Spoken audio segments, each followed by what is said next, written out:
2014లో పెట్టి ఆ రోజున స్టేజ్ పై నిలబడి మాట్లాడినప్పుడు ఎంత ఉద్వేగంతో ఉన్నానో ఇదే రోజు కూడా అదే ఉద్వేగంతో ఉన్నాను. ఆ రోజు ఏ బాధ్యతతో ఉన్నానో ఈరోజు అదే బాధ్యతతో ఉన్నాను. ఆ రోజు ఏ నిజాయితీతో ఏ సిద్ధాంతాలతో వచ్చానో ఇప్పుడు అదే నిబద్ధతతో ఉన్నాను. దెబ్బలు తగిలిన ప్రతి దెబ్బకి రాటు తేలేను తప్ప నా విశ్వాసం ఎప్పుడు సన్నగిల్లలేదు. నా నడక తడబడలేదు. దెబ్బ కొట్టాలని చేసిన ప్రతి కుట్ర, ప్రతి అడుగు నన్ను మరింత బలపరిచింది కానీ బలహీనపరచలేదు.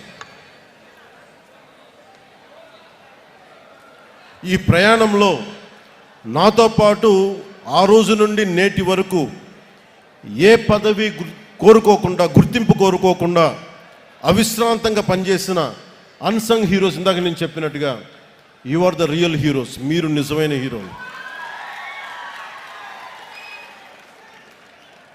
అంటే వివిధ హోదాల్లో భాగస్వాములైన వాళ్ళు చాలామంది ఉన్నారు.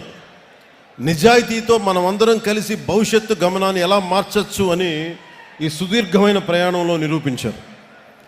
లియో టాల్స్టాయ్ చెప్పినట్టుగా the strongest of all warriors are those two, time and patience. అంటే నిజంగా ఒక యుద్ధ రంగంలో తట్టుకొని నిలబడే బలమైన యోధులు ఎవరంటే కాలం, సహనం. అలాంటి కాలం, సహనం గుండెల్లో పెట్టుకున్న జన సైనికులు, వీర మహిళలు మీరు నిరూపించారు. You are the true heroes. I salute to you. అలాగే నేను పార్టీ